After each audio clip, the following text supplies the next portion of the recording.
yang dihormati, PRU 14 adalah sejarah pahit yang perlu ditelan oleh pemimpin dan ahli UMNO serta seluruh rakyat negara ini. Bila UMNO BN hilang kerajaan. Bagilah apa alasannya, BN telah kalah.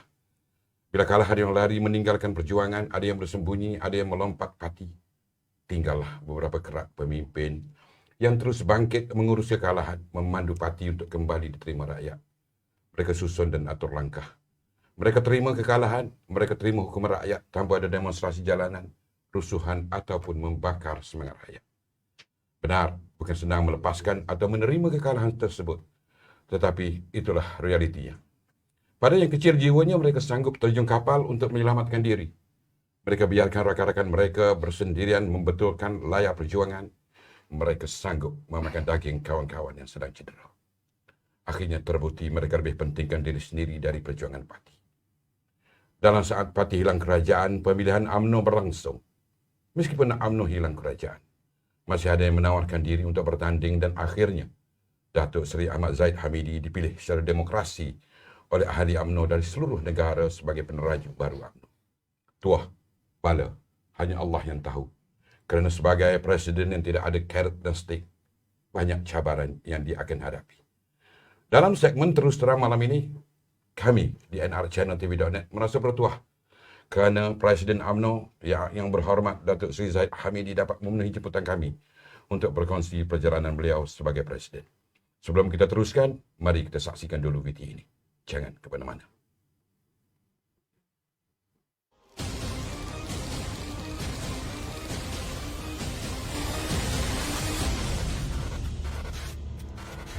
Bermula sejak zaman Tengku Abdul Rahman, kepimpinan UMNO dipimpin oleh Presiden yang juga memegang tampuk pemerintahan negara. Bersilih ganti Ketua Nakhoda Parti Keramat yang diberi nama UMNO, beliaulah Ketua Nakhoda Bahtera, layar UMNO yang pertama mengemudi kapal di saat kapal diserang di sepelosok sudut. Tsunami PRU 14 hampir menenggelamkan kapal UMNO ini. Berbekalkan mandat ahli UMNO yang diberikan kepada beliau sebagai Presiden UMNO, dia bangkit membetulkan sauh menampal bocor kapal UMNO yang hampir tenggelam. Lalu dilayari bersama rakan-rakan yang masih setia untuk sampai ke pelabuhan. Beliau tetap istiqamah dan setia mempertahankan bahtera UMNO tanpa berputus asa demi sebuah perjuangan Parti Keramat Melayu. Namun, bahtera UMNO yang dikemudi tetap utuh walau di badai ombak yang bergelora. Beliau tetap istiqamah dan setia mempertahankan bahtera UMNO tanpa berputus asa demi sebuah perjuangan Parti Keramat Melayu. Bukan mudah mengemudi bahtera yang hampir karam. Ada anak kapal yang terjun melarikan diri ke bahtera lain. Ada yang setia berganding bahu mengemudi perjuangan ini. Pahit ditelan, luka dipendam, namun tiada siapa yang mengerti apa yang tersirat di dalam hati. Kawan diharap setia, sederap langkah seiring bahu, tiba-tiba lari meninggalkan perjuangan. Perjalanan beliau umpama di belakangnya duri, di hadapannya api. Ada yang hina, ada yang keji. Namun kejayaan beliau mendaki gunung tanpa memijak dan meninggalkan kawan merupakan sifat terpuji dalam kepimpinan beliau sebagai seorang ketua. Jerih getir 22 bulan dilanda ribut dan taufan. Agama dihina, bangsa dicerca, parti difitnah, pemimpin saling menunding jari mencari kesalahan. Ada yang lari menyelamatkan tembolok peribadi. Gelap tidak berpanjangan, dugaan perjuangan tidak selamanya. Cahaya datang perlahan demi perlahan atas keteguhan, keyakinan dan komitmen pada perjuangan UMNO. Allah bantu perjuangan insan bernama Zahid Hamidi.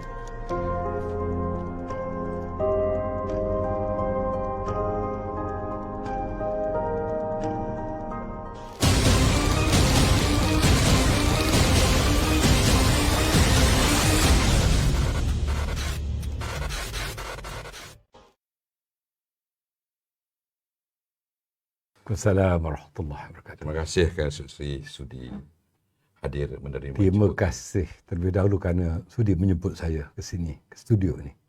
Datuk Seri tengok video tu, apa rasa?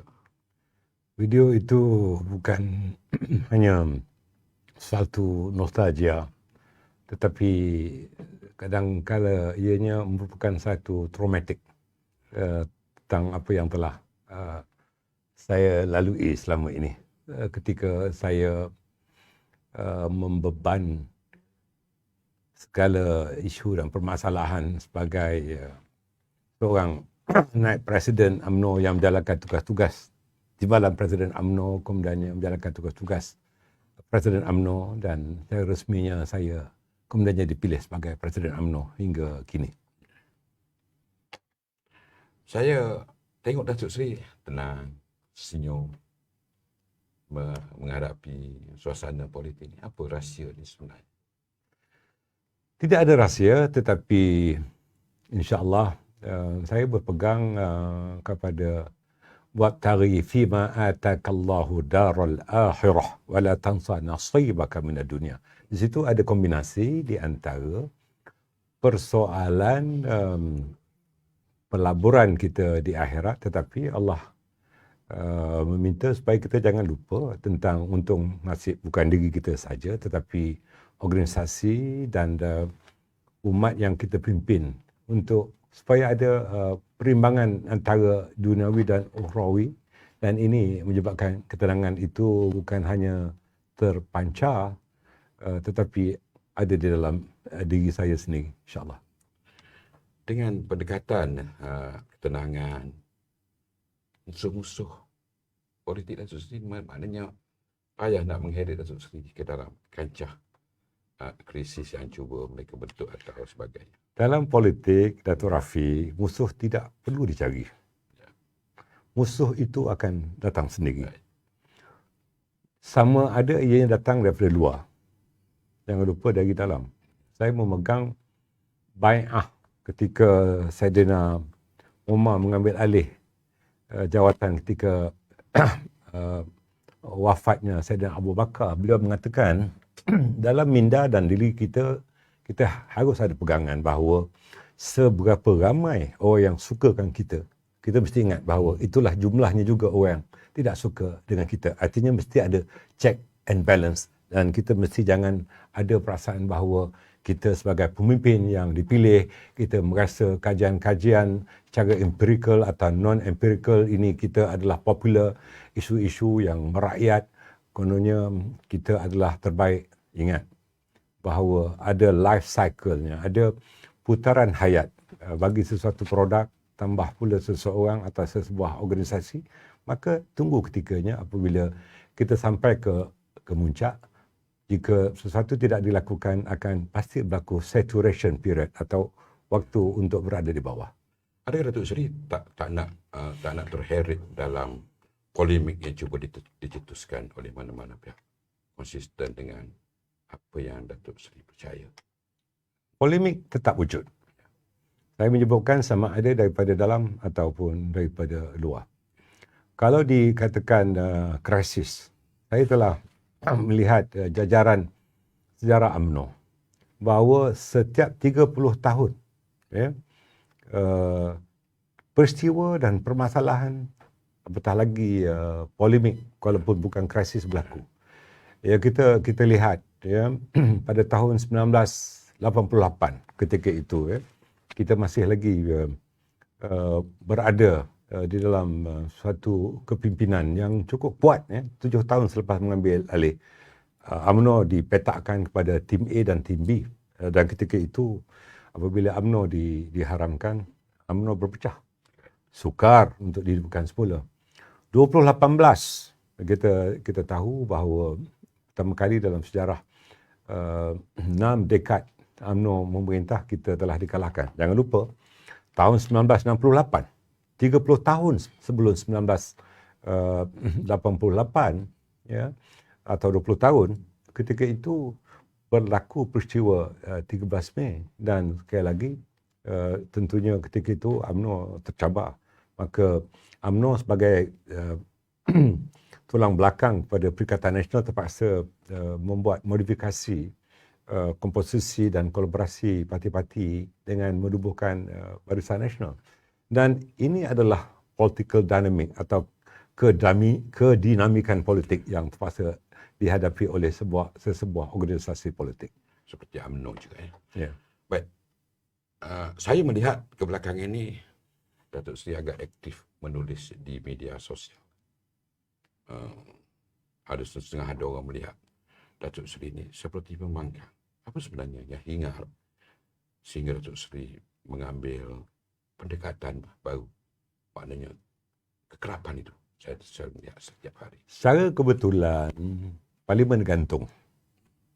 Dan wakil-wakil rakyat tidak mempunyai platform untuk menyuarakan persoalan yang merakyat. Maka tentunya soal hingar-bingar di Dewan Rakyat tidak kedengaran lagi.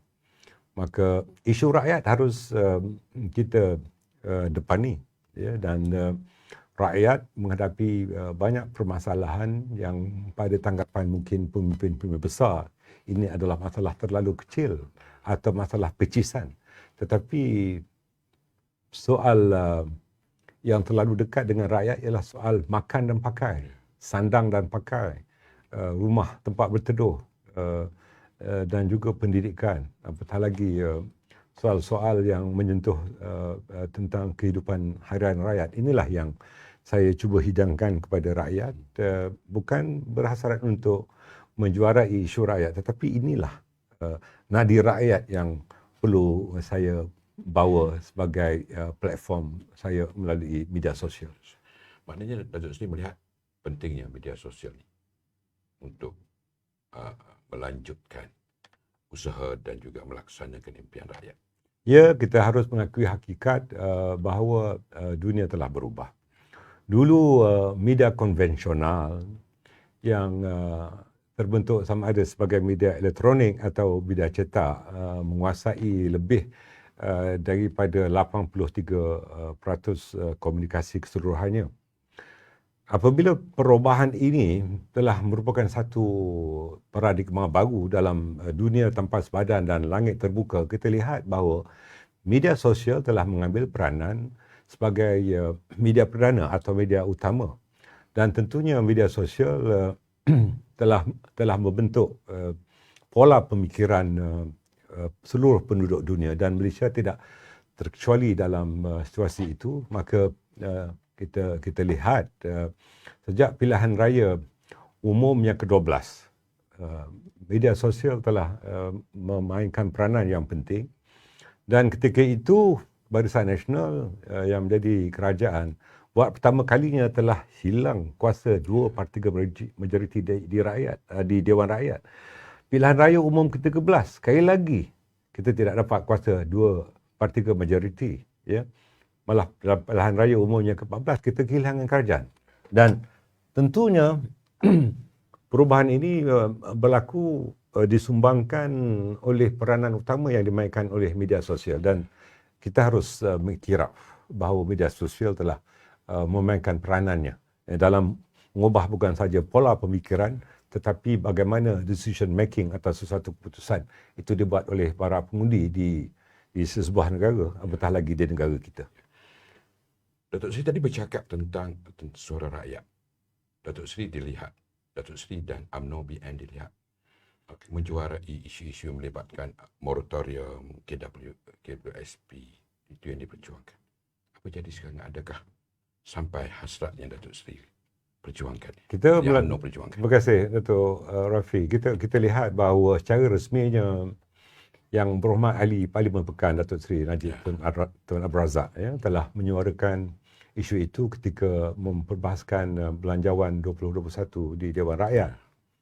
Dan ianya diikuti oleh ramai ahli-ahli Dewan Rakyat yang lain, daripada pihak kerajaan ataupun pihak pembangkang sendiri.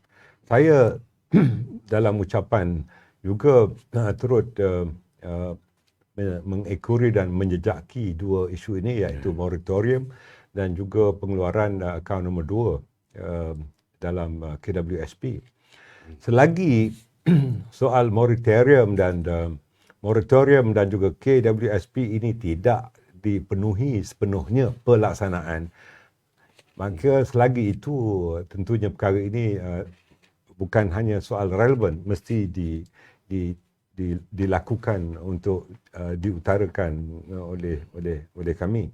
Ini bukan suara pembangkang. Kami adalah suara rakyat. Suara rakyat untuk menterjemahkan nadi rakyat di dalam membangkitkan isu-isu mereka. Baik. Sekarang ini kita sedang berdepan dengan badai itu sedikit, pandemik sendiri yang dianggap satu malapetaka kepada rakyat. Datuk Seri sendiri sebagai Presiden Parti Ahli Parlimen, Datuk Seri melihat pengurusan COVID ini di tahap yang bagaimana berada sekarang? Kes semakin hari semakin bertambah.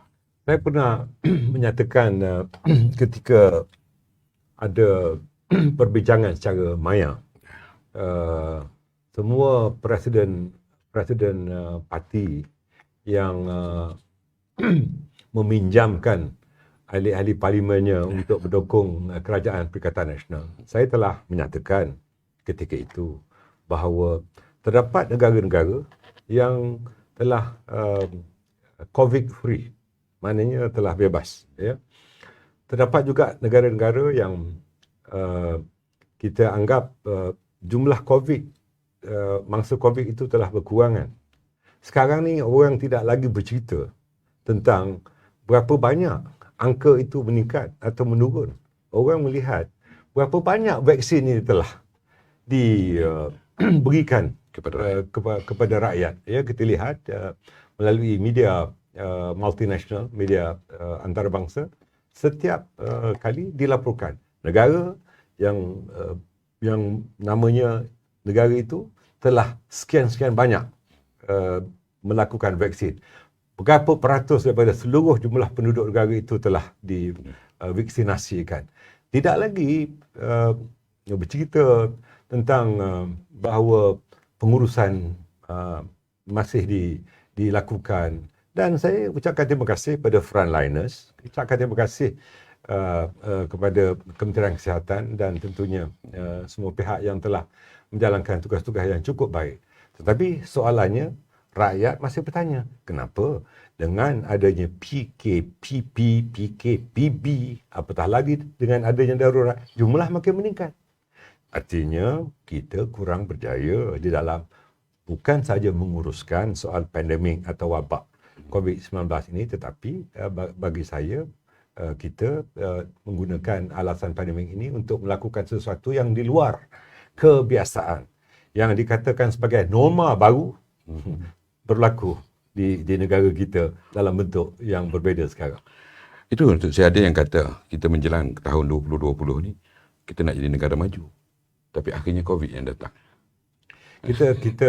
Kita harus melihat fokus ketika Malaysia mahu disasarkan sebagai sebuah negara maju pada tahun 2020. Ya. Dan ketika itu kita mempunyai anggaran pertumbuhan ekonomi pada kadar purata 8%. Ya, tetapi sesuatu yang amat luar biasa telah berlaku pada tahun 2018 dan hasilnya kita lihat walaupun seseorang itu telah diberikan amanah oleh Allah Ta'ala selama 22 tahun menjadi Perdana Menteri dan ditakdirkan menjadi Perdana Menteri kali yang kedua selama 22 bulan. Tapi beliau, Allah Ta'ala telah memberikan peluang untuk melihat sendiri sama ada kejayaan atau kebejatan ataupun kerosakan yang telah berlaku akhirnya matlamat wawasan 2020 itu tidak tercapai. Saya tidak meletakkan salah ini hanya kepada seseorang atau kepada sesuatu organisasi, tetapi ini adalah soal yang pada hemat saya tentunya ada hikmah yang berlaku. Tentu ada blessing in disguise yang kita sedang hadapi sekarang ini. Maka saya beranggapan ini bukan hanya tanggungjawab kerajaan. Kita sebagai rakyat juga harus bertanggungjawab untuk bersama-sama mendukung usaha kerajaan. Namun pada waktu yang sama kerajaan yang bertanggungjawab harus bukan hanya mengambil kepedulian terhadap permasalahan rakyat, tetapi pada waktu yang sama jangan dianggap bahawa kerajaan yang ada adalah kerajaan yang hanya menangani permasalahan COVID. Dari segi ekonomi pun terjurus ke arah itu, dari segi pembelajaran, pendidikan pun ke arah itu. Jadi semuanya seolah-olah COVID-related issues. Dan tentunya kita sebagai rakyat mahu melihat apakah program jangka panjang dan jangka sederhana untuk pasca COVID.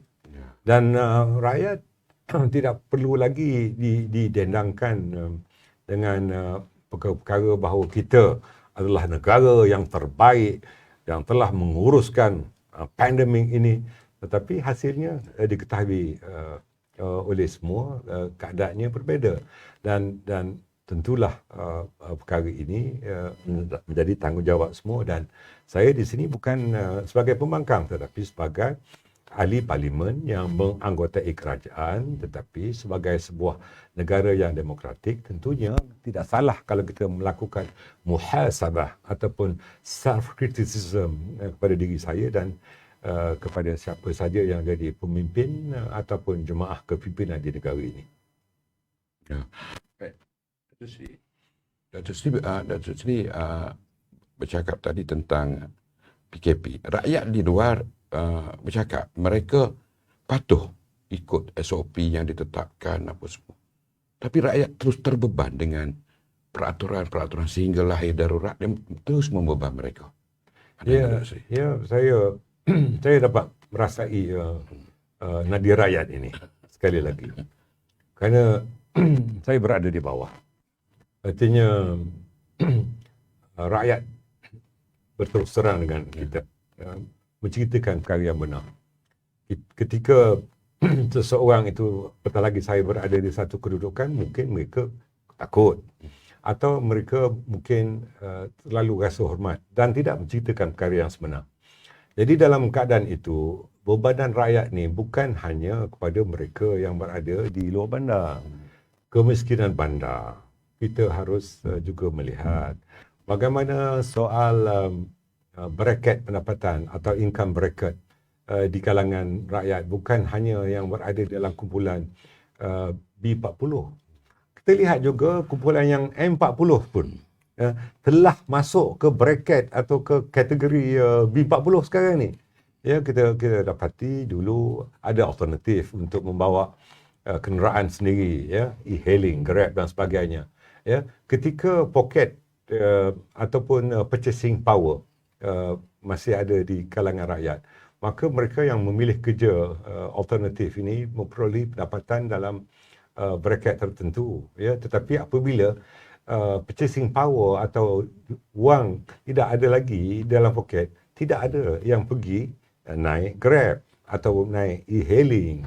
Ya, begitu juga yang menjadikan alternatif pendapatan keluarga membuka gerai, tapi masalahnya sekarang lebih banyak gerai daripada orang yang datang ke gerai. Ya, walaupun beberapa tindakan dilakukan untuk take away atau tapau makanan-makanan ini, tapi saya menerima rungutan daripada peniaga-peniaga gerai dan restoran-restoran kecil bahawa pendapatan mereka hilang hampir 90%.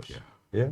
Dan ini adalah denyut nadi rakyat yang harus diketahui, dan itulah sebabnya di dalam sosial media saya memakikan perkara itu, bukan membangkang tetapi menyuarakan nadi rakyat terhadap apa permasalahan yang mereka hadapi.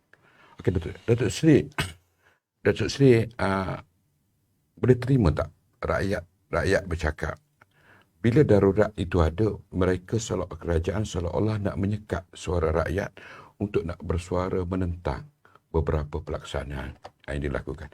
Darurat itu digunakan untuk nak menyekat suara rakyat. Ada justifikasi yang dijelaskan oleh menteri di Jabatan Perdana Menteri yang menjaga hal ehwal perundangan dan parlimen.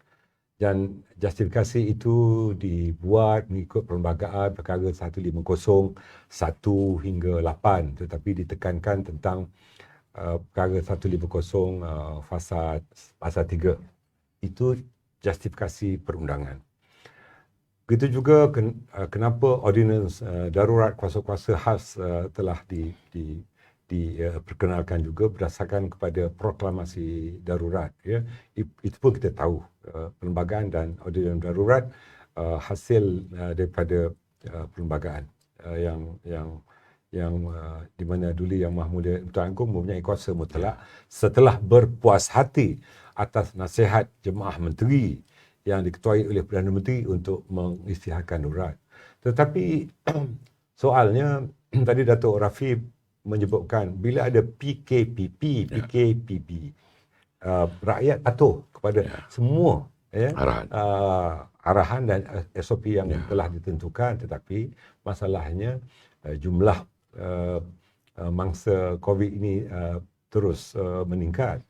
Malah diunjurkan, dispekulasikan pada bulan Mac nanti jumlah ini akan meningkat pada 8,000.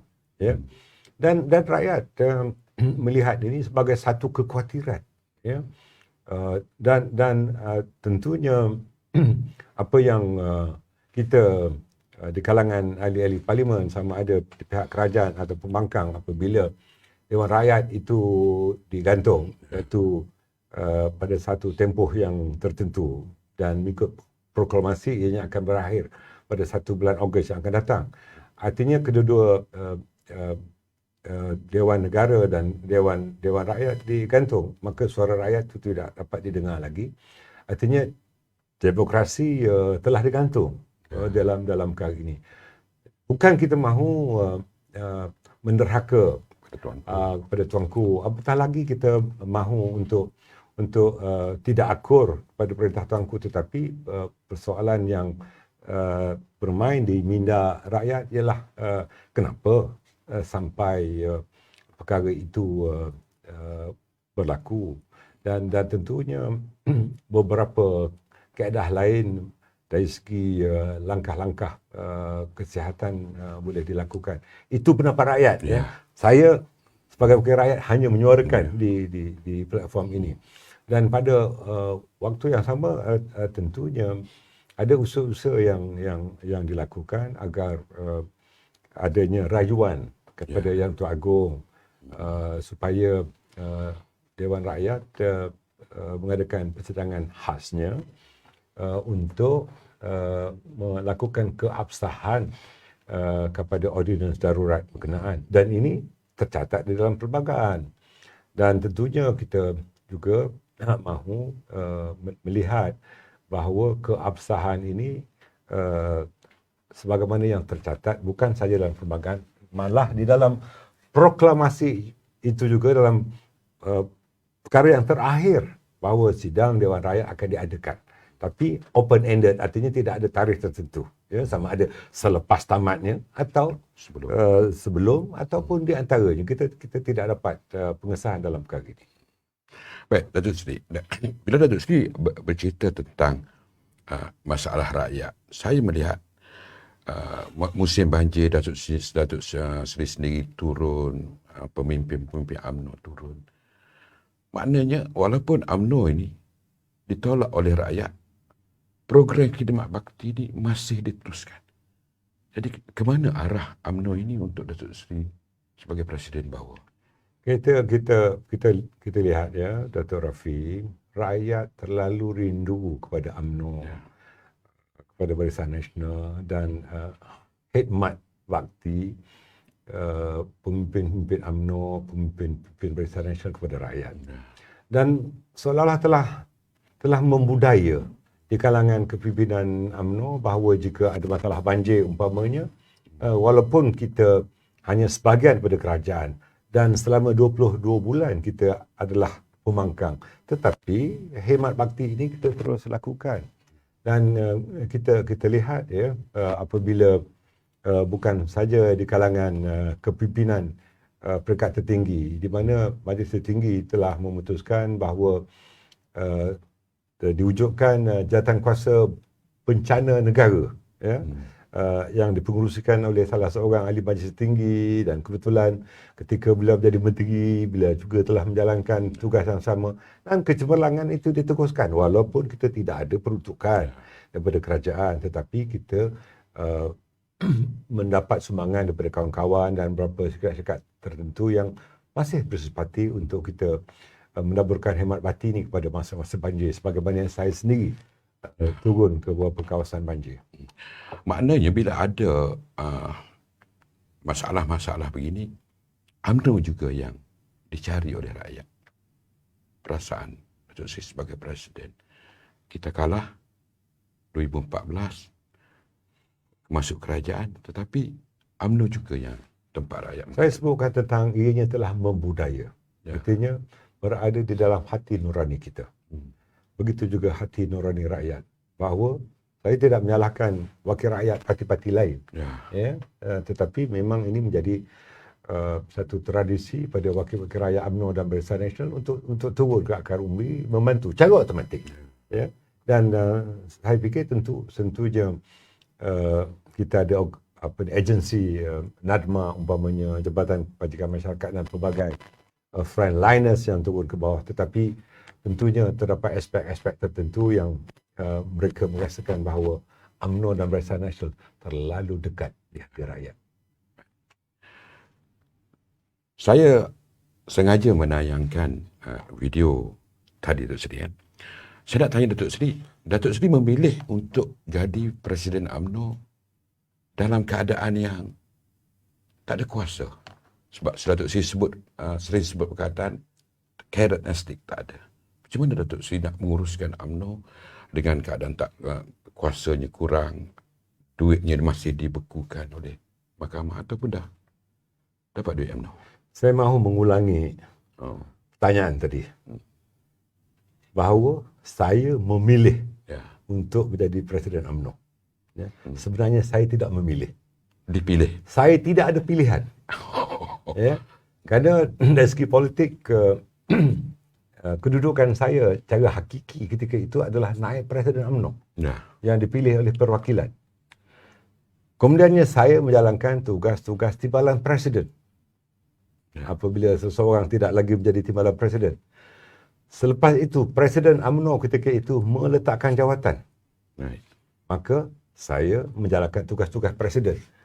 Artinya, saya tidak ada pilihan sebagai seorang naib Presiden yang menjalankan tugas-tugas timbalan Presiden dan kemudiannya menjalankan tugas-tugas Presiden. Akhirnya, apabila tempoh jawatan itu telah tamat, maka perwakilan telah membuat pilihan ketika persidangan perwakilan UMNO bahagian-bahagian mengadakan pemilihan kepimpinan di peringkat tertinggi dan peringkat bahagian, maka perwakilan seluruh negara daripada 191 bahagian yang jumlah perwakilannya melebihi 146,000 telah membuat keputusan daripada 3 calon presiden ketika itu, maka saya telah dipilih sebagai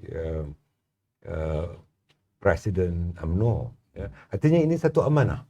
Bila amanah diberikan kepada kita, tentunya kita mesti ada bai'ah diri kita dengan Allah Ta'ala. Apa pun cabaran, apa juga kekangan, apa juga rintangan, mesti kita hadapi. Apa juga risiko yang harus kita tanggung, kita mesti istiqamah untuk menjalankan tugas-tugas kerana ianya adalah suatu amanah daripada Allah Subhanahu Wa Taala melalui pemilihan yang dibuat oleh para perwakilan di seluruh negara. Datuk Seri dipilih secara demokrasi. Tetapi sejak ke belakang ini, sebab soalan ini bermain di bawah, saya perlu tanya Datuk Seri. Sebab program ini pun berterus terang.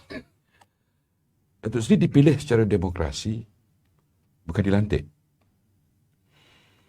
Tapi Datuk Seri diasak supaya mengusungkan jawatan.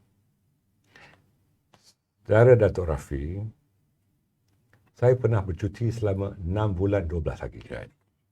Ketika itu ada sekumpulan ahli-ahli parlimen yang berdesak saya sama ada meletak jawatan atau bercuti.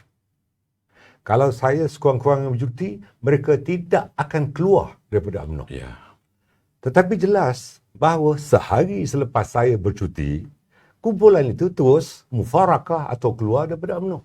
Lari tinggalkan kawan-kawan. Jadi dalam keadaan itu, tentunya bercuti berehat, apatah lagi meletakkan jawatan bukanlah satu solution, bukan satu penyelesaian kepada permasalahan.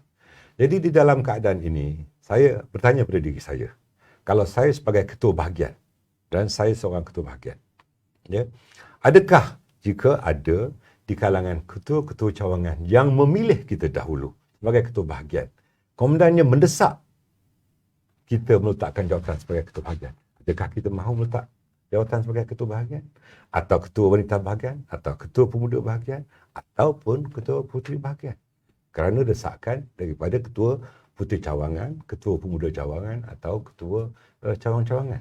Maka ketua bahagian itu akan menyatakan bahawa dia atau beliau atau mereka dipilih secara demokratik. Ya. Pemilihan secara demokratik ini bukan dilantik tapi dipilih. Tentunya orang itu tidak mahu meletakkan jabatan. Dalam perkara ini bukan soal mahu atau tidak, tetapi kita mesti menghormati pilihan yang dibuat oleh perwakilan bersandarkan kepada peraturan dalam perlembagaan dan juga kepada fasa-fasa yang ada dalam perlembagaan. Dan kita harus menghormati perlembagaan.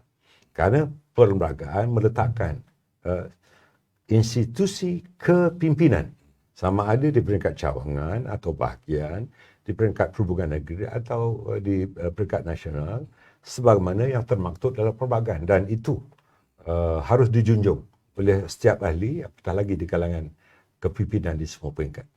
Apakah kerana itu Datuk Seri mengumumkan tahun ini ada pemilihan UMNO? Sebab saya nampak jarang Presiden dia mengumumkan awal akan ada pemilihan tahun Saya ini. tidak mengumumkan. Yang mengumumkan adalah Setiausaha Agong UMNO. Ya. Tentunya Setiausaha Agong UMNO itu setelah berbincang dengan Presiden, ya, bahawa di dalam perlembagaan, sekali lagi, kerana kita menjunjung perlembagaan UMNO, ya, pemilihan mesti dibuat 3 tahun sekali. Jika pemilihan itu tidak mahu dibuat, ianya boleh sama ada perhimpunan agung itu dan pemilihan itu boleh diganjakkan maksimum 18 bulan setelah mendapat kelulusan daripada pendaftar pertubuhan atau ROS. Mengikut Akta Pertubuhan 1966, ya, ROS bertanggungjawab untuk menjaga kepentingan ahli-ahli sesebuah organisasi pertubuhan, apatah lagi sebuah pertubuhan parti politik. Ya. Jadi di dalam keadaan itu, saya sebagai Presiden UMNO yang diberikan amanah, ya, tentunya menjunjung perlembagaan UMNO itu sendiri bahawa pemilihan mesti dibuat setelah tamat tempoh, artinya 3 tahun. Oleh kerana pemilihan yang lalu akan tamat pada tahun 2021, maka Setiausaha Agong telah mengeluarkan satu kenyataan media bahawa pemilihan akan diadakan pada tahun ini. Ya. Tahun ini adalah tahun pemilihan. Tetapi oleh kerana tahun lalu tiada perhimpunan agung, kita akan ada 2 kali perhimpunan agung tahun ini, iaitu bagi mengadakan perhimpunan agung 2020 pada tahun ini dan juga perhimpunan tahun ini yang akan diadakan pada tahun ini juga. Artinya ada 2 perhimpunan agung. Ya. Satu perhimpunan agung tahunan biasa dan satu perhimpunan agung tahunan tetapi ada pemilihan. Baik. Kenapa agaknya persoalan tentang hala 7 parti yang selalu menjadi peluru utama kepada Yang Berhormat Datuk Seri? Saya lihat, ya, di dalam ucapan dasar Presiden pada tahun 2018, ya, dan kemudiannya pada tahun 2019, ya, ada 2 tema. Satu ialah hala 7. Itu pada tahun 2018. 21 yang Datuk Seri garis. 21 hala 7. Ya. 21 langkah untuk mencapai 7 hala 7. Ya. Di mana daripada 7 hala 7 itu sekurang-kurangnya 6 hala 7 sedang dilaksanakan sekarang ini, ya, ataupun telah dilaksanakan.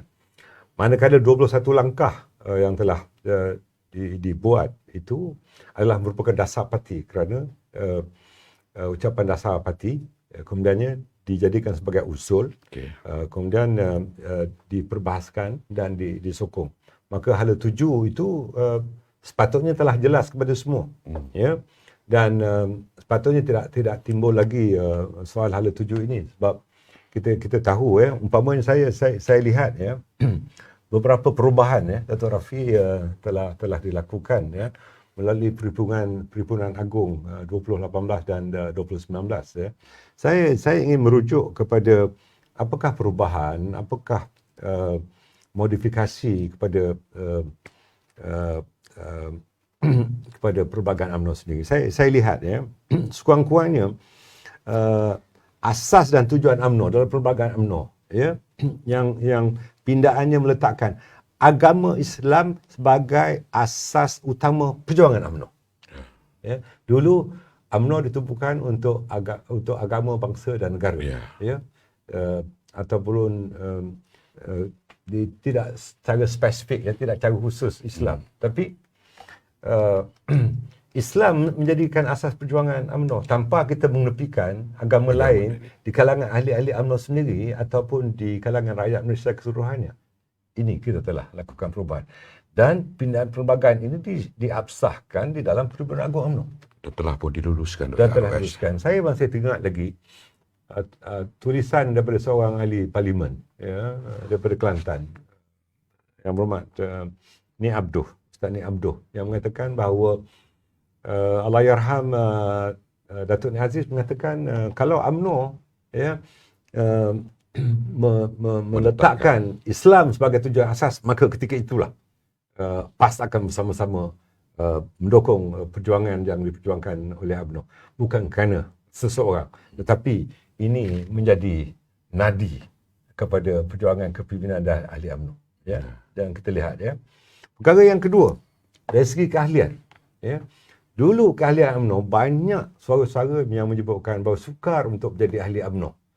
Banyak ahli profesional di kalangan orang muda yang tidak mahu menjadi ahli UMNO kerana sukarnya untuk menjadi ahli UMNO, walaupun telah di-online-kan ketika Datuk Seri Najib jadi presiden.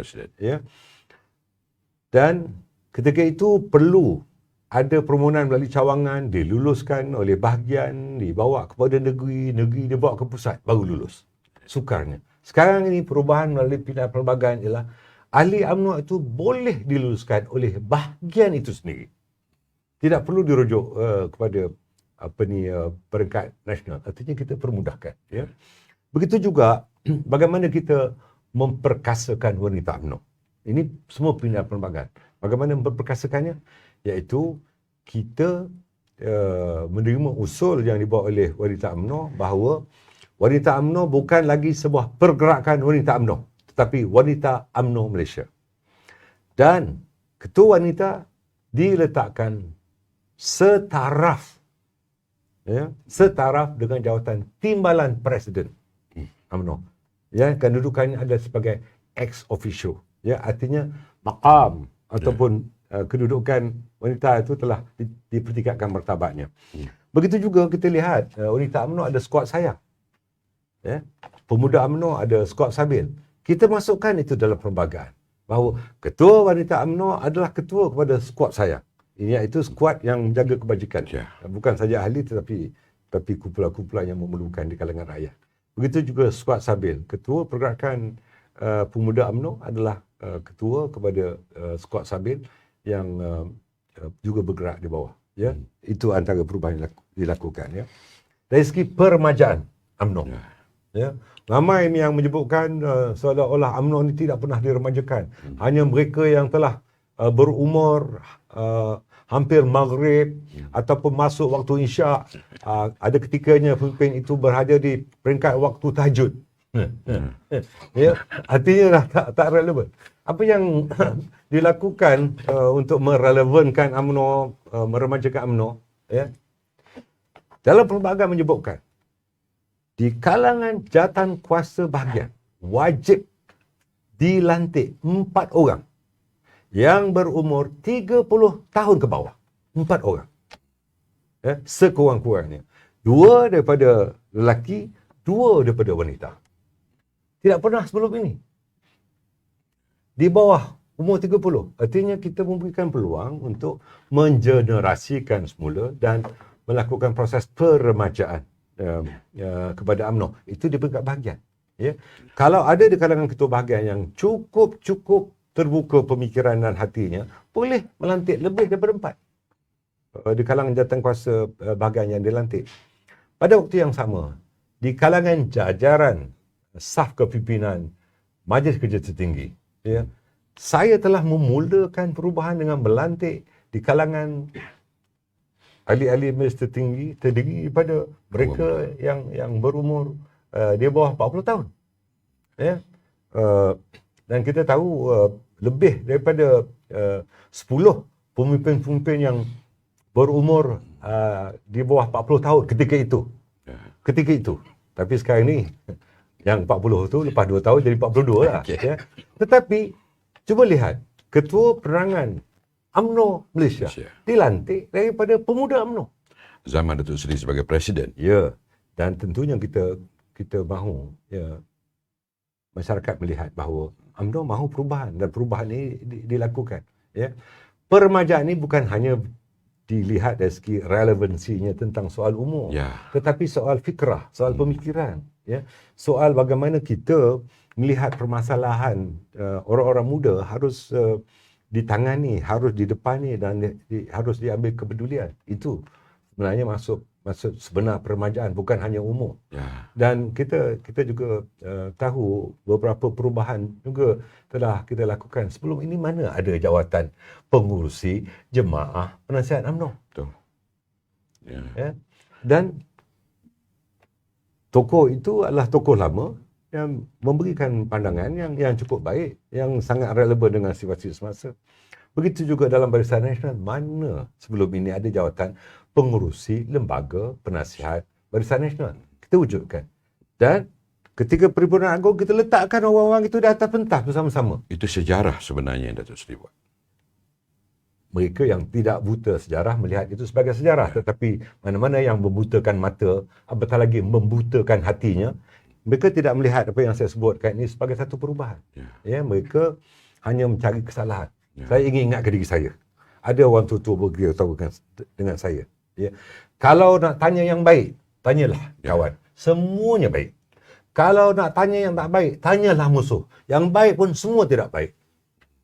Tapi saya balik kepada apa yang Saidina Omar sebut tadi. Ya. Berapa ramai yang suka dengan kita, dibina dan hati kita mesti ingat bahawa itulah jumlah orang yang tidak suka dengan kita, supaya ada check and balance. Boleh kami tahu dalam MKT ni berapa ramai anak muda yang Datuk Seri lantik sebagai ahli majlis? Saya sebut tadi, selain daripada Syahrir. Saya sebut tadi lebih daripada 10 orang yang berumur 40 tahun. 40 tahun ke bawah di situ. Artinya saya mempersiapkan kumpulan pelapis, ya, untuk tidak pemimpin-pemimpin lama menungkat langit sebagai pemimpin utama, ya. Dan kita lihat juga di kalangan kepimpinan bahagian, ya, ramai di kalangan ketua-ketua bahagian, timbalan ketua bahagian, naik ketua bahagian, dan ramai ahli jawatankuasa bahagian terdiri pada mereka yang berumur 40 tahun ke bawah. Dan ini adalah satu proses yang biasa. Tadi Datuk Seri ada bacakan pindaan yang diluluskan oleh ROS meletakkan Islam yang Datuk Seri baca tadi. Apakah pindaan ini dibuat selepas UMNO bersama dengan PAS dalam Muafakat Nasional? Ya, saya menyebutkan pindaan ini adalah pindaan yang telah diluluskan oleh ROS. Dan pindaan ini dibuat dan dikemukakan di dalam Perhimpunan Agong. Setelah diluluskan oleh Perhimpunan Agong, kita mengemukakan pada ROS. Ya. Soal pindaan ini sama ada kita bersama Muafakat Nasional atau sebelumnya, sebenarnya dari segi roh, dari segi semangat kita lakukan. Ya. Apabila kepimpinan diambil alih oleh kepimpinan yang baru sekarang ini, tentunya saya turut didokong dengan cukup kuat oleh timbalan Presiden, 3 orang naik presiden, ya, ketua wanita, pemuda dan puteri, ya, dan alhamdulillah rakan-rakan di kalangan majlis tertinggi yang mendukung saya, dan juga di kalangan esko wanita, pemuda dan puteri, di kalangan kepimpinan di negeri-negeri dan bahagian yang mendukung, yang mahu melihat perubahan-perubahan ini dilakukan supaya dapat diterjemahkan. UMNO terus relevan dan insya-Allah UMNO akan relevan di dalam pilihan raya umum yang ke-15. Bila Datuk Seri bercakap tentang hubungan dengan Timbalan Naib ni, dia di dalam UMNO ini parti itu akan berbalah apabila hubungan tidak baik antara Presiden dengan Timbalan Presiden. Sebagai contoh, bergaduh Tun Mahathir dengan Anwar keluar PKR. Bagaimana Datuk Seri menjaga hubungan jawatan antara Presiden dan Timbalan Presiden ini sehingga hari ini nampak Timbalan Presiden ni penuh sokongan kepada Datuk Seri? Tidak kenal maka tidak cinta. Ya. Tiap-tiap seorang pemimpin itu mesti ada latar belakang yang berbeza. Tetapi kita jangan cari titik perbezaan. Ya. Kita mesti cari titik persamaan. Kerana kita sama-sama mendukung UMNO yang disebutkan dalam video tadi. Bahtera yang telah bocor, yang tiang layarnya telah patah dan nahodanya dengan klasi-klasinya tidak bersama untuk terus melayarkan bahtera itu sampai ke pelabuhan. Saya ingin bertanya Datuk Rafi, seorang kapten kapal yang menahodai kapalnya, manakah nahoda kapal yang terbaik? Adakah nahoda kapal yang melayarkan kapalnya ke pelabuhan di laut yang tenang, berbanding dengan seorang nahoda yang melayarkan kapalnya di lautan yang bergelora tetapi sampai ke pelabuhan? Saya tidak ada jawapan. Jawapan ini ada pada netizen dan ada pada Datuk Rafi. Mana yang lebih hebat? Kapal yang dilanda belah bahtera tapi sampai ke pelabuhan? Kapal yang melalui lautan yang tenang sampai ke pelabuhan? Mana yang lebih hebat kaptennya? Yang laut yang bergelora tu, kan? Pada saya tidak merujuk kepada sesiapa. Sama ada nahoda itu masih hidup ataupun masih mati dalam perkara ini. Ya, tetapi tentunya penilaian boleh dilakukan. Ya, bukan senang. Ya, apabila rumah agam telah terbakar, yang tinggal hanyalah tiang seri, lantainya telah habis hangus. Begitu juga bumbungnya yang telah roboh. Dindingnya juga telah terkopik, tetapi tiang-tiangnya masih kukuh. Inilah dia UMNO. Di mana tiang-tiang itu didukung oleh tiang seri. Akar umbi UMNO masih kuat. Secara peribadi, Datuk Seri tidak rasa sedih apabila rakan-rakan meninggalkan Datuk Seri dengan rakan-rakan lain yang sepatutnya bersama. Sebab saya nak kaitkan dengan video yang saya ditayang tadi. Saya tidak harus merasa sedih. Tetapi saya harus merasa teruja. Kerana daya tahan dan istiqamah itu penting pada seseorang individu. Maka apa yang dipanggil sebagai resilient ini harus ada pada seseorang. Saya mungkin tidak sekuat beberapa pemimpin dunia yang lain seperti Nelson Mandela, ya, yang ditahan di penjara di sebuah pulau yang terasing, melakukan kerja-kerja berat, tetapi bila menjadi presiden mengampunkan, memaafkan orang-orang yang telah menghukum, orang-orang yang telah menzalimi dalam zaman apartheid dulu. Ya. Jadi saya mungkin tidak sekuat itu. Ataupun seperti Aung San Suu Kyi, ya, yang ditahan di rumah begitu lama, tetapi bila beliau menjadi seorang pemimpin demokrasi, bila jadi pilihan. Tetapi beliau sekarang ni kehilangan kuasa mula apabila junta tentera mengambil alih di Myanmar. Saya mungkin tidak sekuat itu, tetapi sekadar dan sewaktu saya memimpin UMNO itu, saya mohon pada Allah Ta'ala dan saya mohon doa daripada ahli-ahli UMNO dan rakyat semua, berikanlah kekuatan saya untuk sama-sama kita membina UMNO ke arah UMNO bangkit semula di dalam era yang terdekat ini. Datuk Seri perasan ataupun sedar tak? Datuk Seri ini dilihat seolah-olah sebagai satu tembok agam yang perlu diruntuhkan oleh pihak-pihak tertentu demi mencapai sesuatu dalam UMNO. Maknanya, kalau tak ada orang yang bernama Zaid Hamidi ni, UMNO ini mungkin akan jadi lain. Apa sebenarnya yang membuat sehingga serangan kawan lawan datang kepada Datuk Seri ini? Datuk Rafiz, saya tidak pernah rasa terpukul Ya. dengan terjahan serangan peluru, fitnah dan pelbagai, sama ada daripada dalam atau luar. Saya merasakan bahawa ini adalah lumrah politik. Kita lihat, kalau kita tidak mahu dilanda ombak, jangan pernah buat rumah di tepi pantai.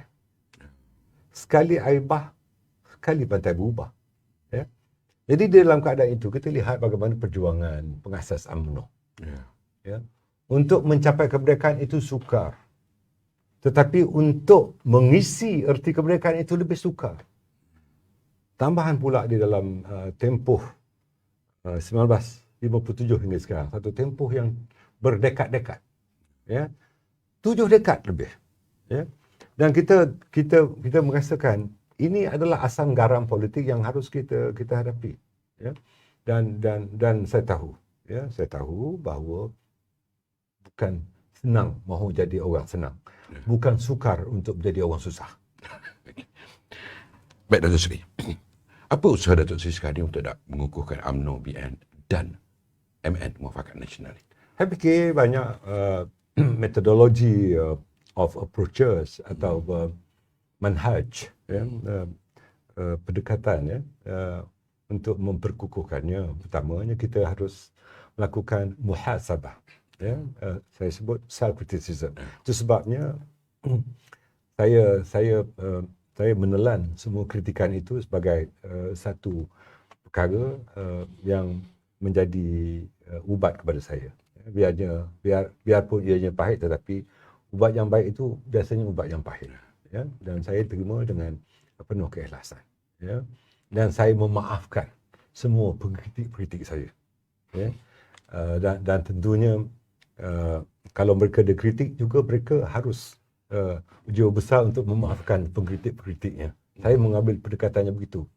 Yang keduanya, UMNO ini harus diperkukuhkan. Ya. Solidariti ini penting bagi saya, bukan hanya di kalangan kepimpinan atas. Dan karena saya lihat di bawah solidariti ini cukup kukuh. Ya. Saya ambil contoh apabila 22 ketua UMNO bahagian dan terdapat timbalan dan naik ketua bahagian di Sabah. Ya. Daripada 25 bahagian. Meletakkan jawatan dan keluar daripada gelanggangan. Daripada gelanggang ini mereka keluar Masuk ke langkah lain. dan masuk ke gelanggang lain, tapi UMNO tidak pernah runtuh. Cawangan-cawangan tidak terubah. Ahli-ahli cawangan tidak lagi. Walaupun mereka mungkin cuba dibeli. Ini indahnya akar umbi UMNO. Dan kalau di Sabah begitu, tentu di Semenanjung lebih kuat lagi. Walaupun ada usaha dilakukan. Dalam keadaan ini, itu yang saya sebutkan tadi, rumah agam apabila tiangnya masih kukuh dan tiang seri masih kukuh, mari kita sama-sama membina, meletakkan balik lantai perjuangannya. Meletakkan dinding sebagai tembok supaya apa yang berlaku di dalam tidak terlalu kelihatan daripada luar. Bumbung perjuangan kita supaya panas terik tidak sentiasa melanda rumah agam kita, apatah lagi jika ada badai ataupun hujan yang melanda rumah kita. Maka solidariti ini menjadi maudhu' penting untuk kita merelevan dan mendominakan UMNO. Bagaimana dengan Muafakat Nasional? Datuk Seri dilihat terlalu rapat dengan PAS, sehingga Datuk Seri lah Presiden pertama yang hadir di muktamar PAS di Terengganu dan sering berkunjung ke Rusila. Pandangan Datuk Seri? Saya mesti meletakkan dalam rekod, dalam wawancara ini, bahawa pengujudan dan pengukuhan Muafakat Nasional ini disumbangkan oleh ramai pihak. Ada sumbangan daripada saya, timbalan Presiden, naik Presiden, daripada Presiden PAS sendiri, timbalan Presiden PAS, naik Presiden PAS, ya, dan semua peringkat. Ya. Tetapi mungkin elok direkodkan bahawa mungkin saya kata saya Presiden UMNO pertama yang berkunjung di pusat perkhidmatan Presiden PAS di Rusila. Dan saya Presiden UMNO yang pertama juga yang menghadiri Muktamar Sanawi ataupun Perhimpunan Agung Tahunan PAS di Kuala Terengganu. Stadium Gunung Badak. Di Stadium Gong Badak. Gung Badak. Ya. Tapi saya tidak claim bahawa saya yang wujudkan Mufakat Nasional. Saya telah sebut di banyak tempat bahawa selepas saya mendapat ijazah ISA pada tahun 1988. Tahun 1998. Ijazah ISA. Saya graduate ketika itu. Bila saya ditahan ISA. Tak semua orang boleh dapat tu. Saya tak dapat. Tak ada kelas dan tidak ada tutorial untuk dapatkan ijazah itu. Tapi ketika itu, saya sebutkan, saya bertemu dengan Ketua Penerangan PAS ketika itu, Allahyarham, Tuan Guru, Profesor Datuk Dr. Harudin, yang menyebutkan bahawa beliau mahu melihat bahawa satu hari UMNO dengan PAS, bukan bergabung, tetapi berkongsi fikrah atau pemikiran. Saya anggap itu sebagai wasiat kepada Tuan Guru, Allahyarham.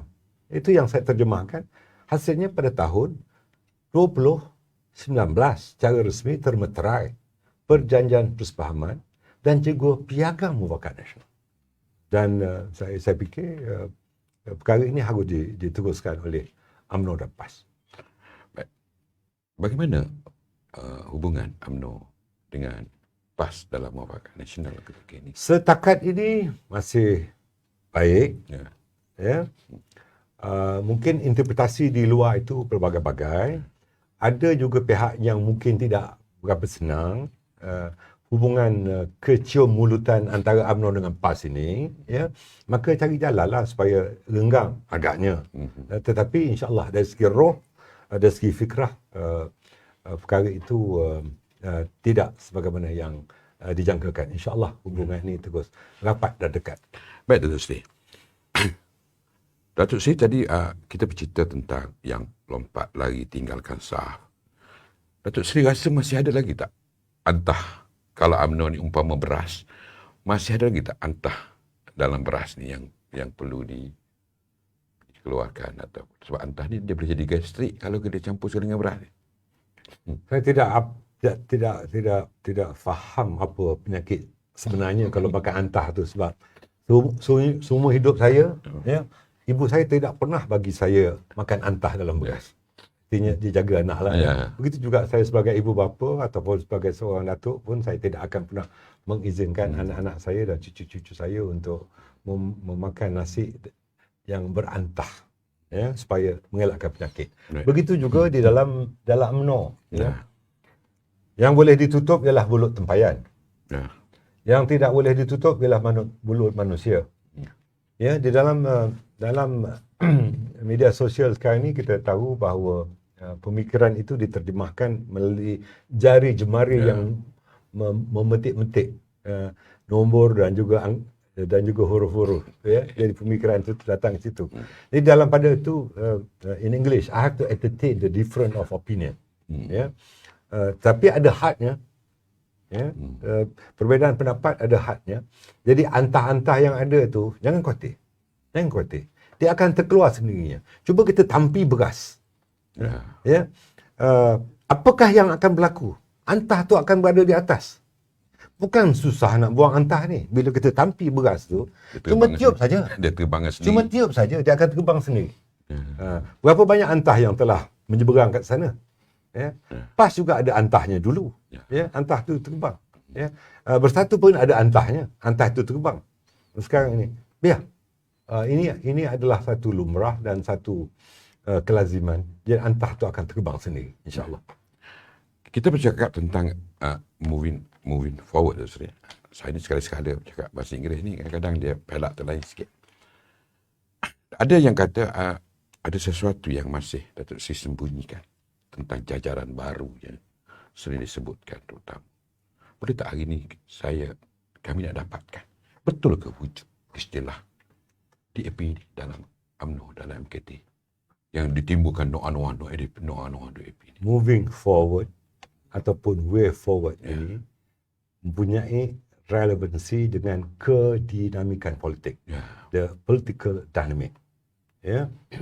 Kenyataan itu terkeluar daripada lisan saya ketika selepas saya menghadap Duli Yang Maha Mulia Paduka Seri Sultan Perak. Kerana ketika itu kita tahu bahawa ada satu proses untuk menggantikan Peti Besar dengan tidak berhasrat untuk meruntuhkan kerajaan di negeri itu atas nama Perikatan Nasional. Ya. Jajaran baru ini timbul kerana dua parti yang bersama dengan UMNO tidak mahu mendukung Menteri Besar yang baru. Ya. Maka tentunya ketidakcukupan beberapa kursi memerlukan jajaran baru untuk mengabsahkan jawatan Menteri Besar ketika itu di Perak. Terdapat 3 parti pembangkang yang dilihat bahawa dengan kerjasama UMNO ketika itu dan 3 parti lain mendukung kepada pemilihan seorang Menteri Besar baru. Bayangkanlah 48 yang memberikan undi tidak percaya, 10 menyokong undi percaya, seorang berkecuali. Ya. Maka tentunya dari segi politiknya perkiraan dan percaturan itu melihatkan 48 tentunya lebih banyak daripada 10. Betul. Jadi apabila Duli Yang Maha Mulia Paduka Seri Sultan Perak berkenan untuk memilih seorang Menteri Besar baru yang mewakili UMNO, Amat Berhormat Datuk Syarani Mohamad, ya, maka perkara yang pertama yang dilakukan di dalam sidang Dewan Undangan Negeri ialah melakukan undi percaya.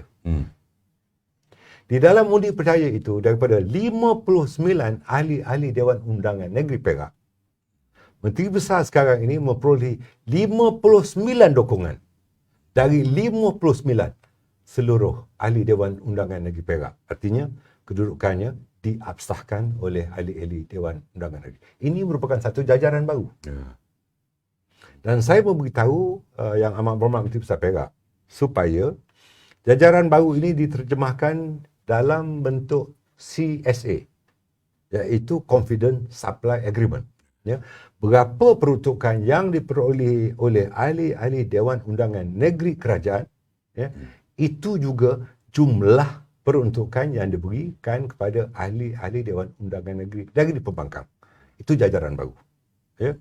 Adakah dengan jajaran baru itu, kita membawa masuk sebuah parti bersama dengan kita? Adakah disoalkan tentang DAP. Adakah DAP sebahagian daripada kerajaan? Tidak kan? Ya. Adakah amanah di Negeri Perak sebahagian daripada kerajaan? Tidak kan? Adakah Parti Keadilan sebahagian daripada kerajaan? Tidak kan?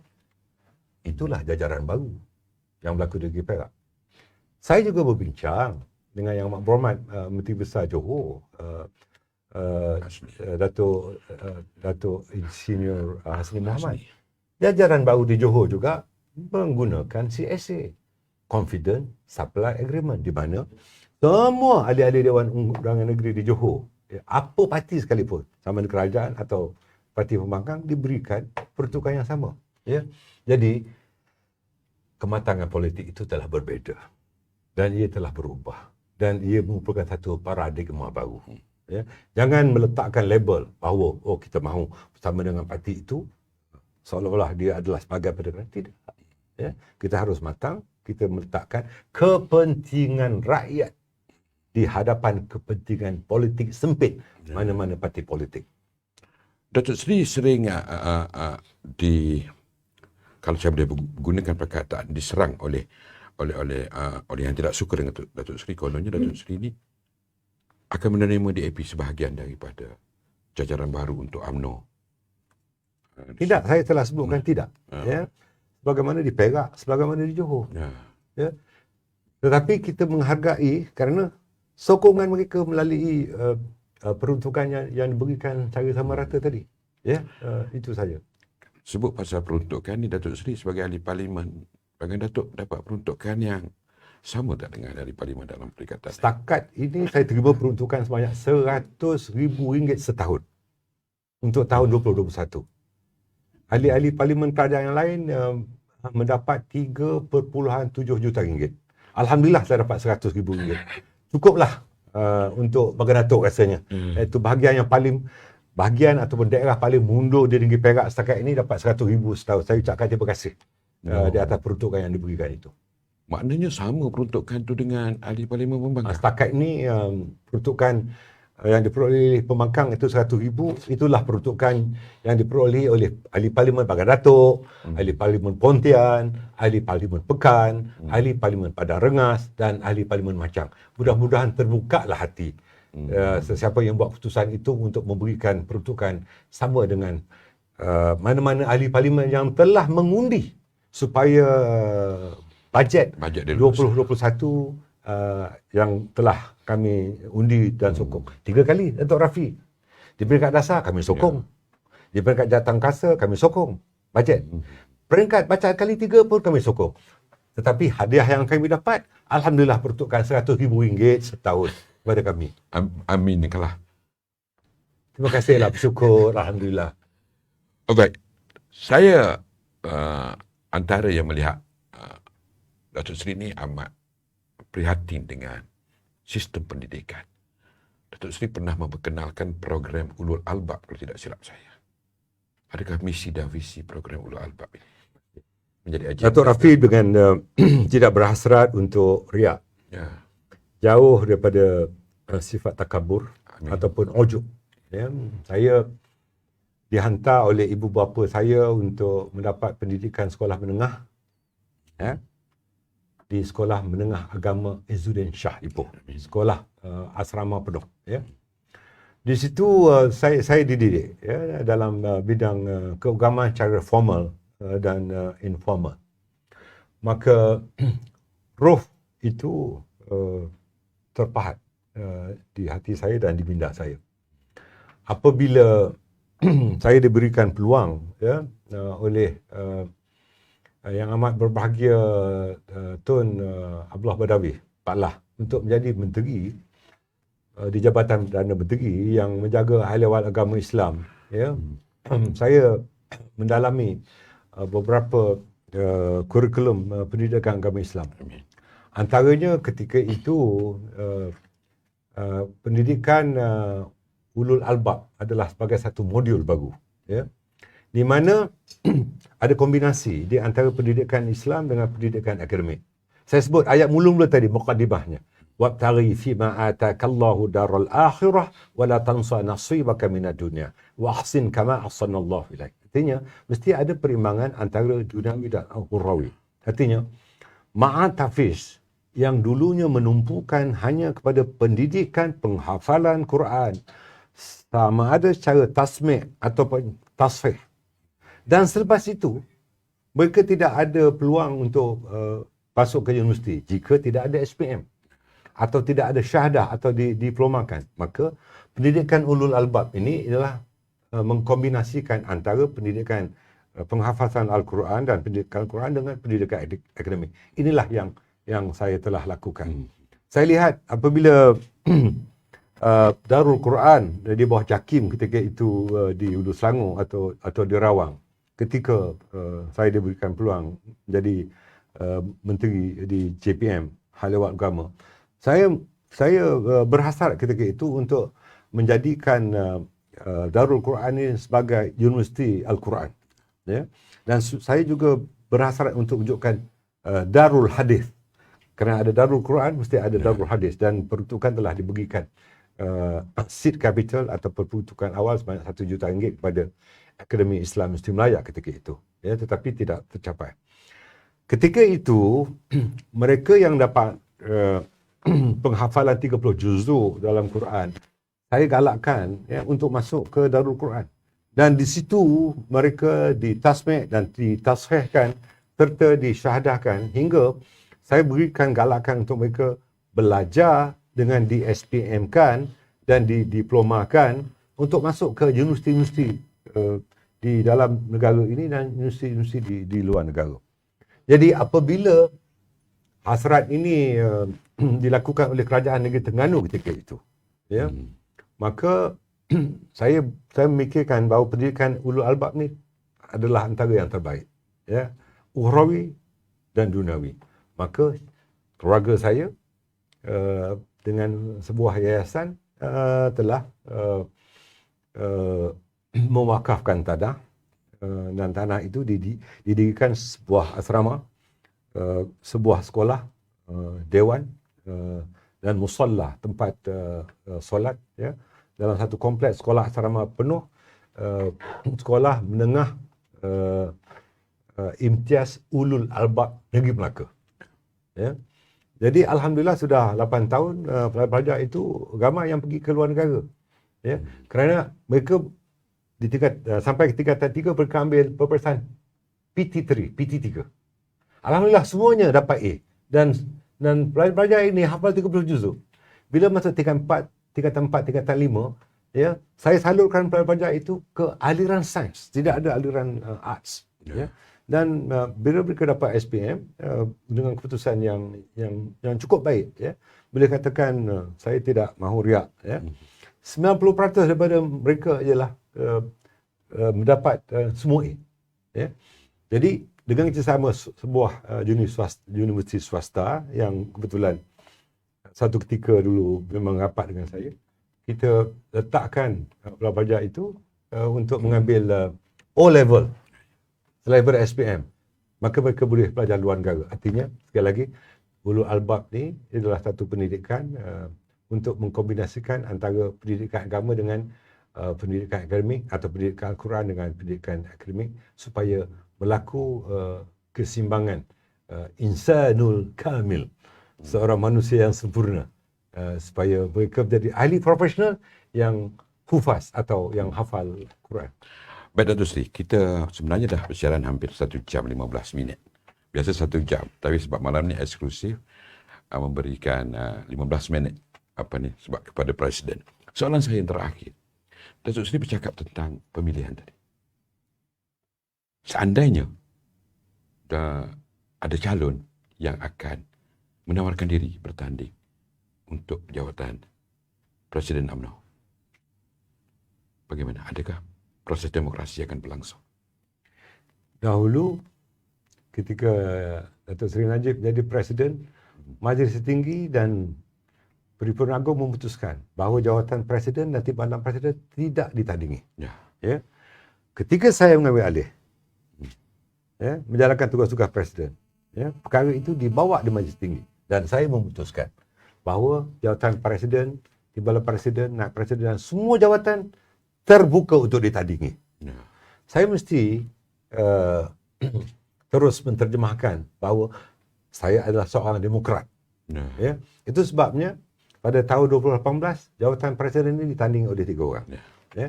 Kali ini kalau 7 orang nak bertanding, the more the merrier. Saya fikir eloklah. Ya. Meriah. Eloklah meriah. Baik. Sebelum kita berhenti di sini, tapi pertemuan ini bukan kali terakhir. Saya nak kita sama-sama saksikan dulu VT ini.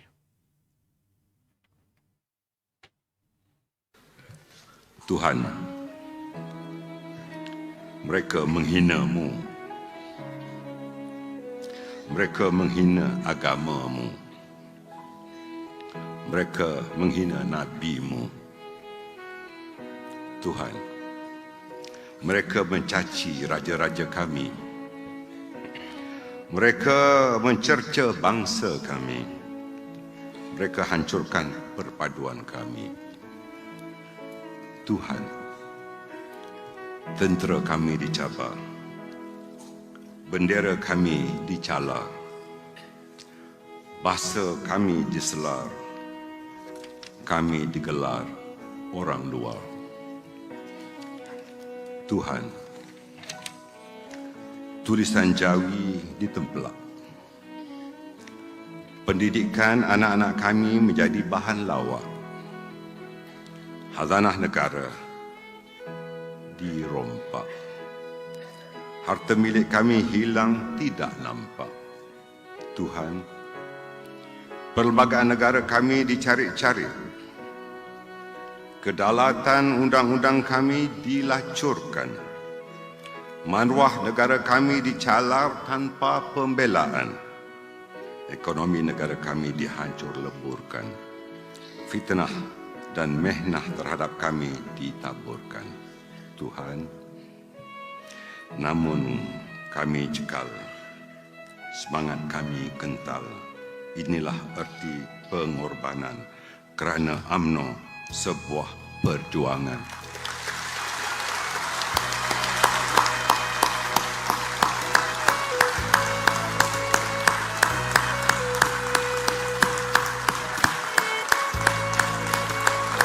Bangun!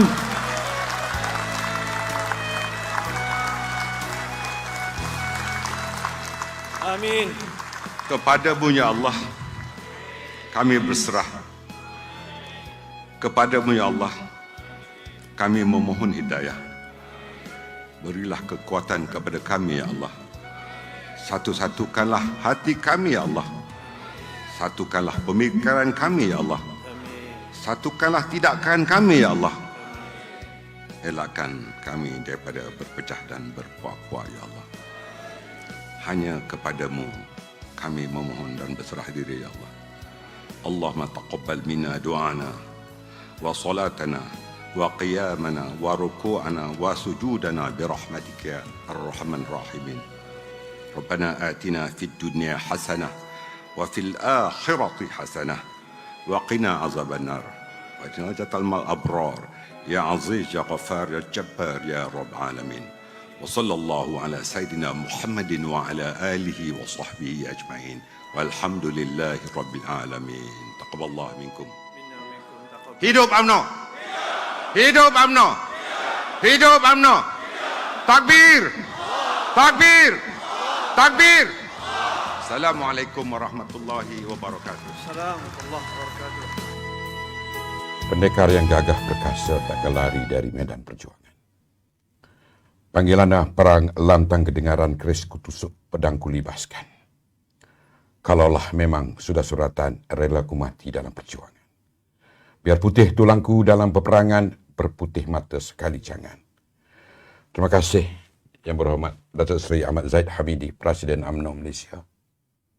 1 jam 20 minit bersiaran bersama NR Channel TV.net.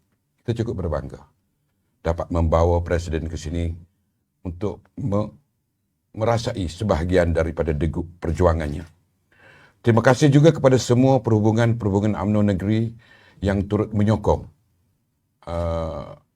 pertemuan kami dari NR ini untuk disaksikan di seluruh negara. Teruskan menonton channel kami, NR Channel TV.net, berintegriti, berani, benar dan terus terang. Sesungguhnya dalam serius ada main-main, dalam main-main ada serius. Ada salah dan silap, maaf jua kami mohon. Jumpa lagi pada minggu depan, insya-Allah. Assalamualaikum warahmatullahi wabarakatuh. Assalamualaikum warahmatullahi wabarakatuh.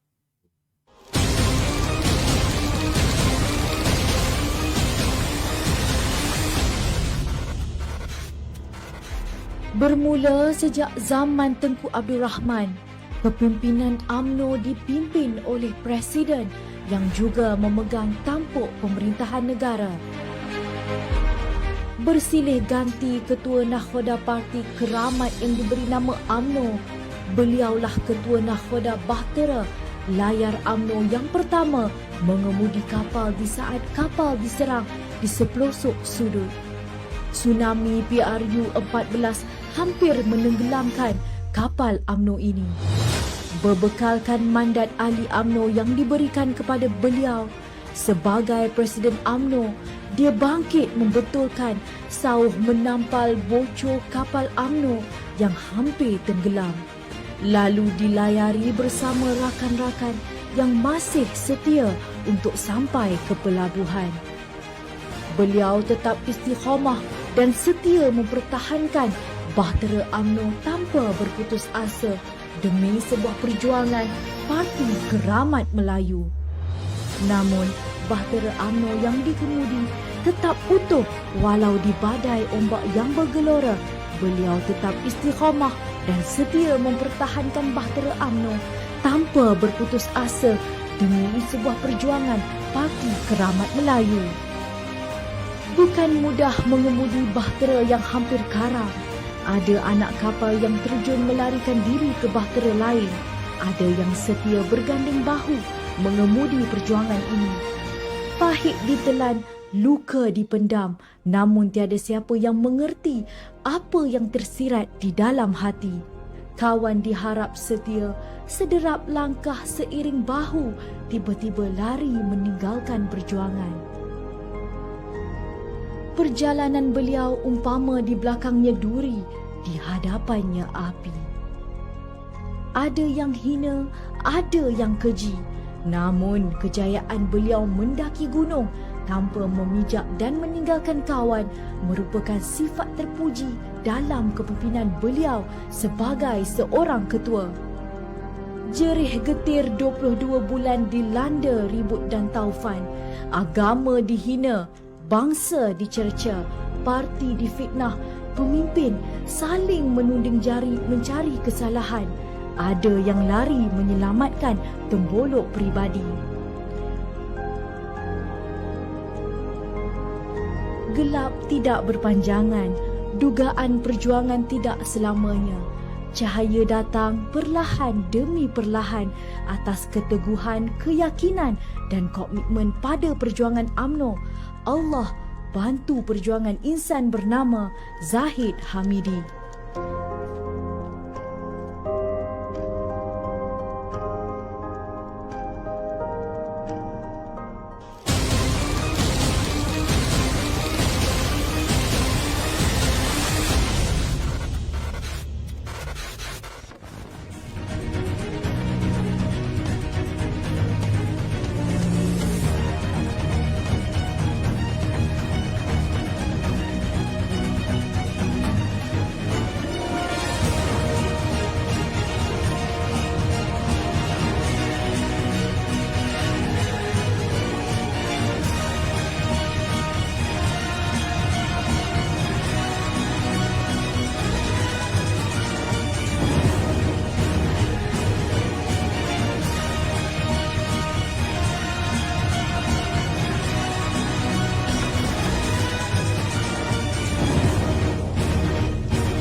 kita nak bercakap kepada soal apa Melayu dapat.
In light of the recent COVID-19 outbreak, Sri Pacific Hotel Kuala Lumpur has adopted numerous precautionary measures to ensure the safest possible environment for our guests, with the implementations of additional cleaning and hygiene safety precautions. Sit back and relax while we take you on a tour to the new norms in Sri Pacific Hotel Kuala Lumpur. Our receptionists are required to wear face masks, and we practice contactless transaction during check-in process for your safety and theirs. We look forward in welcoming you again with the new norms of Sri Pacific Hotel Kuala Lumpur, and thank you for choosing us.